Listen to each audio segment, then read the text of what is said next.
ఓం మహాగణాధిపతయే నమః. ఓం గురుభ్యో నమః. ఓం శ్రీమాత్రే నమః. అరుణాం కరుణాతరంగితాక్షీం ధృతపాశాంకుశపుష్పబాణచాపాం అనిమాదిభిరావృతాం మయూకైః అహమిత్యేవ విభావయే భవానీం. శ్రీమాత్రే నమః. ప్రేక్షకులకి ఆ లలితాంబిక అమ్మవారి యొక్క అనుగ్రహం పరిపూర్ణంగా కలగాలని మనస్ఫూర్తిగా కోరుకుంటూ మనం ఈరోజు ఒక్కొక్క లగ్నము 12 లగ్నాలు తెలియని వారు రాశిని చూసుకోండి.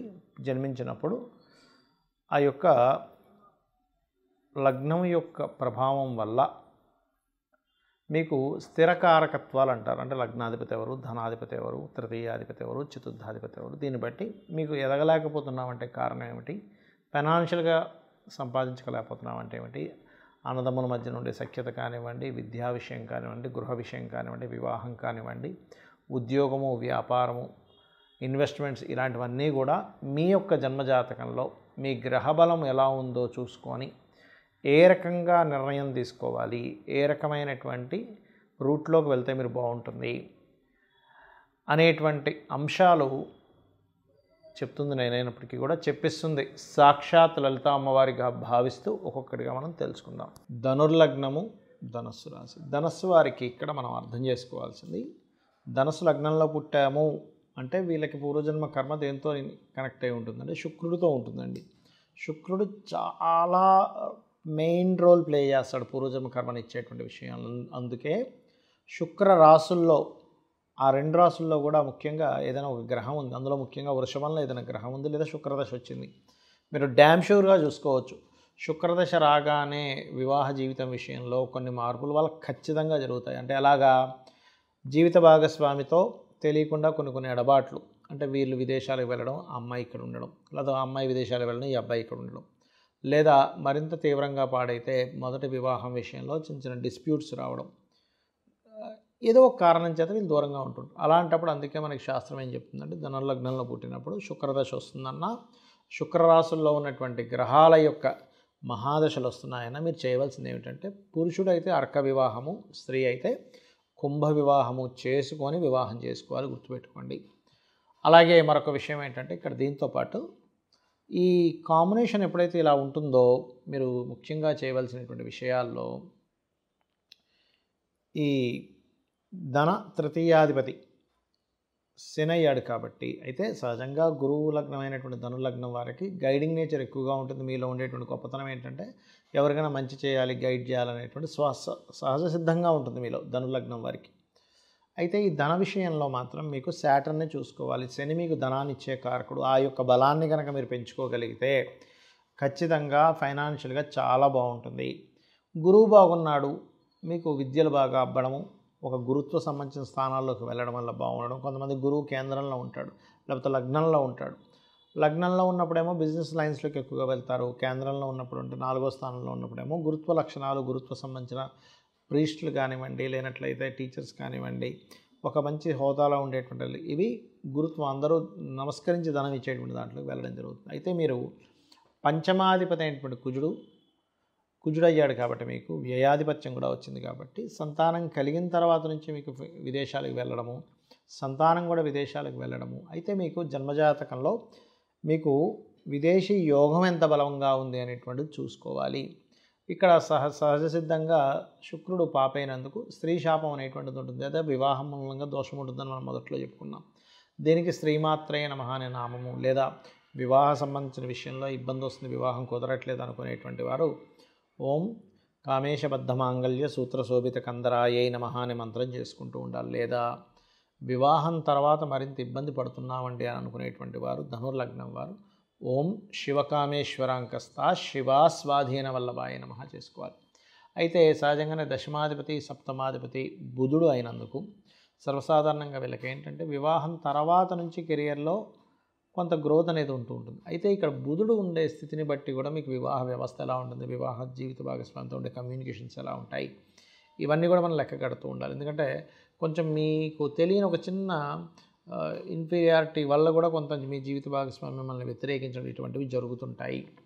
అయితే ఏదేమైనప్పటికీ కూడా మీకు ఆలోచన విషయాలని తెలివితేటలను ఇచ్చేటువంటి గ్రహం కుజుడవుతాడు కాబట్టి, కుజుడు కనుక బాగుంటే వీళ్ళకు ఉండేటువంటి గొప్ప లక్షణం ఏంటంటే, కుజుడు బాగున్నాడు అనుకోండి, మీకు మీరు ఎక్కడ ఏ భూములలో ఇన్వెస్ట్మెంట్ చేస్తే బాగుంటుందో తెలిసి సరిగ్గా ఆ యొక్క భూముల్లో ఇన్వెస్ట్మెంట్ చేయడం, తద్వారా మీరు చక్కటి ధనయోగాన్ని పొందడం అనేటువంటిది జరుగుతుంది. అయితే మీరు ఎక్కువగా లక్ష్మీ నరసింహస్వామి యొక్క ఆరాధన చేయాలి. లక్ష్మీ నరసింహస్వామి యొక్క ఆరాధన ఎంత చేస్తుంటే మీ లైఫ్లో అంత మంచి చక్కటి టర్నింగ్ పాయింట్స్ అనేవి జరుగుతాయి. అయితే ఇక్కడ చాలామందికి ఏంటంటే మేము ఎన్నో పూజలు చేస్తున్నామండి, జాతకంలో ఈ గ్రహం బాలేదన్నారు, పలానా దేవతామూర్తి దగ్గరికి వెళ్ళాం, పలానా ఇంట్లో పలానా పూజ సంబంధించి చేసుకుంటున్నాము, ఇవన్నీ చెప్తూ ఉంటారు. కానీ ఇక్కడ మనం అర్థం చేసుకోవాల్సిన విషయం ఏంటంటే పూజ, తల్లి యొక్క ప్రేమ, వాత్సల్యము, అనురాగం ఇవన్నీ కూడా బాహ్యంగా చేసేవి కాదు, బాహ్యంగా చూపించేవి కాదు, మనసుతో చూపించేవి. ముఖ్యంగా ఆ పూజ అనేటువంటిది ఏదైతే ఉందో మీరు మానసికంగా ఎప్పుడైతే చేస్తారో, అంటే బాహ్య పూజలు చేయొద్దని కదా నా ఉద్దేశం, మనసు దానికి కనెక్ట్ అవ్వాలి. మనసు ఎప్పుడైతే కనెక్ట్ అవ్వటం లేదో మీరు చేసేటువంటి పూజలో దేవతా సంబంధించినటువంటిది కనెక్ట్ అవ్వట్లేదని ఒక క్లారిటీ మీరు పెంచుకోవాలి. అలా మీరు కనుక మనసుని పెట్టి కనుక మీరు పూజ చేయగలిగితే, ఇప్పుడు మనం గ్రహం పలానాది బాలేదు, ధనాధిపతి బాలేడానికి ధన సంబంధించిన ఇబ్బంది వస్తుంది అన్నప్పుడు మీరు మనసు పెట్టి కనుక ఓం సంపత్కరీ సమారూఢ సింధుర వ్రజ సేవితాయే నమః అని చదివారనుకోండి, 100% ఆ మంత్రం పనిచేస్తుంది. మనసుతో ఇప్పుడు గోశాలకు వెళ్ళారు, ఫైనాన్షియల్గా బాగా ఉండాలి అని అనుకుంటున్నాం, అప్పుడు ఏం చెప్తారు రెమెడీ? తీపి చపాతీలు అంటారు. అంటే ఏమిటి? నూనె వేయకుండా ఒక 3 చపాతీలు తీసుకొని దానికి తేనెను పూసి చిన్న చిన్న ముక్కలు చేసి ఓం సంపత్కరీ సమారూఢ సింధుర వ్రజసేవితాయ నమః అని కానీ, లేదా ఓం ధర్మాధ్యక్ష ధనాధ్యక్ష ధనధాన్య వివర్ధనీయ నమః అని కానీ పెడుతూ ఉన్నట్లయితే ఖచ్చితంగా, అంటే ఇక్కడ ఏంటి, మనసు కనెక్ట్ అవ్వాలి. ఏదో వచ్చాము హడావిడిగా వెళ్ళిపోవాలి, ఇప్పుడు తొందరగా గోశాలలో ఇది పెట్టేసి వెళ్ళిపోదాం, అలా కాదు. ఇప్పుడు మీరు ఎందుకంటే మీరు ఒక ఇంటికి వెళ్ళారు అతిథిగా, వాళ్ళు రిసీవింగ్ బాగుంటూ వాళ్ళు చక్కగా మాట్లాడి వాళ్ళు చక్కగా అన్నీ చేసుకుని ఉంటే ఎలా ఉంటుందండి వాళ్ళ లైఫ్, మీకు చాలా హ్యాపీగా అనిపిస్తుంది. అలా కాకుండా వాళ్ళు మిమ్మల్ని పట్టించుకోనట్టుగా ఏదో మీరు వచ్చారు ఎప్పుడు వెళ్ళిపోతారు అన్నట్టుగా చూస్తూ ఉంటే ఎలా ఉంటుంది, మీకు ఆ ఇంటికి వెళ్ళబుద్ధి కాదు. అలాగే సేమ్ యాజ్ ఇట్ ఈజ్ మీకేంటంటే ఎప్పుడైనా ఒకటే గుర్తుపెట్టుకోండి, మనసు సంబంధం లేకుండా చేసే పూజలు, భక్తికి సంబంధం లేకుండా అందులో మీరు రమించకుండా ఆ మంత్రంలో అది మీకు ఫలించదు. అదేదో బాహ్యంగా ఏదో కూర్చున్నారు ఒక మంత్రం అనుకుంటున్నారు, కానీ దాని ఫలితం అంతవరకే ఉంటుంది, పూర్తి స్థాయి ఫలితం రాదు. అలాగే మరి కొంతమందికి జాతకం ఉండదు, కానీ వాళ్ళకుండే ప్రాబ్లమ్ని బట్టి వాళ్ళకి ఫలానా గ్రహం పాడైందని మీరు అర్థం చేసుకోవాలి. అంటే అలాగా వివాహం అవ్వట్లేదు, ఓకే శుక్రుడు పాడయ్యాడు లేదా సప్తమ స్థానం పాడైందనేటువంటిది మీకు అర్థమవ్వాలి. అర్థమయ్యి మీరు వివాహ సంబంధించిన విషయాలు లోకంలో జరుగుతున్న వాటికి మీరు ఏదైనా హెల్ప్ చేయగలగాలి. అప్పుడు ప్రకృతి మనకి ఇస్తుంది ఆ యొక్క యోగాన్ని. అలాగే కొంతమందికి చదువు మీద పెద్దగా ధ్యాస వెళ్ళదు, అలాంటి వాళ్ళ పిల్లలకి వెళ్ళట్లేదు, అలాంటప్పుడు ఈ పుస్తకాలు కానీ ఇలాంటివన్నీ కూడా వేరే వారికి దానంగా ఇస్తూ ఉండాలి స్కూల్స్లో, గవర్నమెంట్ స్కూల్స్లో. ఇదేంటంటే ప్రకృతి సంబంధంగా మనం ఏదైతే ఇబ్బంది పడుతున్నామో ప్రకృతిలో మిగతా వారికి మనం సహాయం చేయడం ద్వారా కర్మని తొలగించుకొని దాన్ని మనం పొందగలుగుతాం. ఇది అర్థం చేసుకోవాలి. అలాగే గృహయోగం అయితే అలాని గృహం దానం ఇవ్వడం అని కాదు, అక్కడ మీరు వారాహి అమ్మవారి అష్టోత్తరం చేసుకోవడము. అలాగే కొంతమందికి అనారోగ్య సమస్యలు ఉంటూ ఉంటాయి బాగా, అలాంటప్పుడు గవర్నమెంట్ హాస్పిటల్స్కి వెళ్ళి అక్కడ ఉండేటువంటి పేదవారికి ఏదైనా పళ్ళు పంచడం, లేదా మెడిసిన్స్ లాంటివి ఏమైనా వాళ్ళకి ఇబ్బంది ఉంటే వాళ్ళకి ఏదైనా చేయడము.